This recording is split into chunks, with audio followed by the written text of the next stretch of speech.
Bienvenidos, bienvenidas a un nuevo capítulo de Hashtag.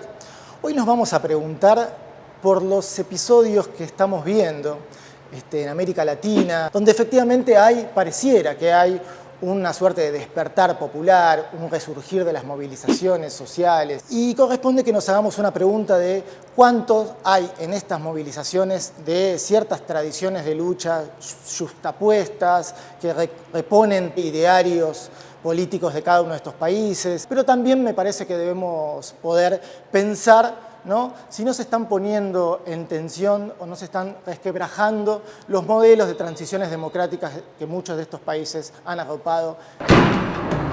Como en días anteriores, también se registraron enfrentamientos de manifestantes con la policía. El presidente Lenín Moreno tuvo que dejar Quito y trasladarse a Guayaquil. Tanquetas del ejército y efectivos fuertemente armados se desplegaron en la céntrica Plaza Italia de Santiago para hacer frente a manifestaciones que estallaron con fuerza el viernes tras el aumento de la tarifa del metro de 800 a 830 pesos. El transporte público de este fin de semana solamente es la gota que rebalsó el vaso. Cuando uno ve las derechas que asoman en América Latina en esta etapa, tras 2015-2016, las elecciones que se pierden en Argentina, el golpe en Brasil, la posterior persecución y encarcelamiento de Luis Ignacio Lula da Silva, al mismo tiempo que el desmonte de lo que fue uno de los activos más valiosos del ciclo progresista y que tiene que ver con una nueva arquitectura de integración regional. La pregunta que nos hacíamos y que nos hacemos actualmente es si esta nueva corta ola, si se quiere, neoliberal en América Latina puede al mismo tiempo garantizar gobernabilidad. Lo que se va a dar ahí es un intento de avance de una serie de reformas neoliberales que rápidamente, por lo menos en el caso de la Argentina, van a tener o va a iniciar un nuevo ciclo de calles. En Argentina, ese proceso de movilización que se abre es capturado, en el buen sentido, por una nueva unidad recreada, sobre todo por la reconfiguración del peronismo. En el caso de Ecuador, la descomposición política no se puede suturar.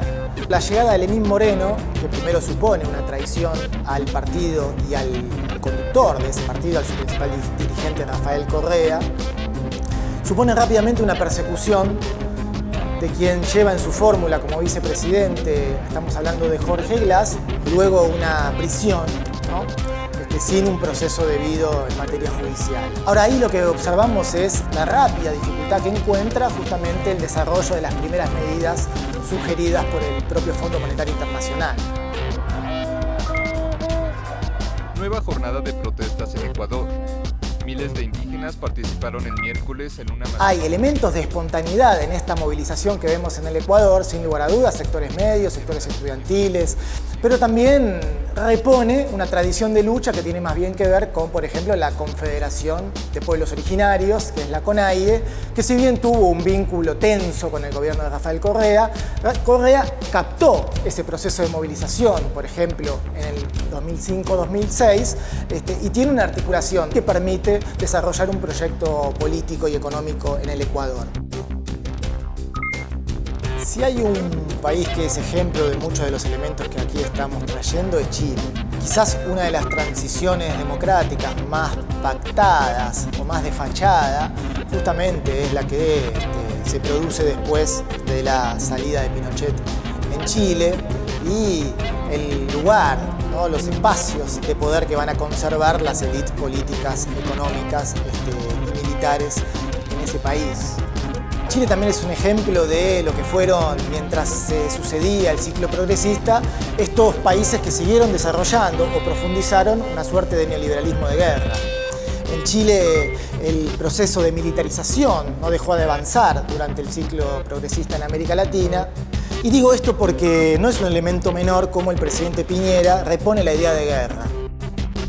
Así como apenas hace algunos días nos decía que Chile era un oasis y que era el ejemplo de democracia que América Latina debía seguir mientras había ebulliciones en otros o en buena parte de nuestros países, rápidamente nos va a decir que Chile está en guerra. Y ahí uno tiene que preguntarse en guerra con quién.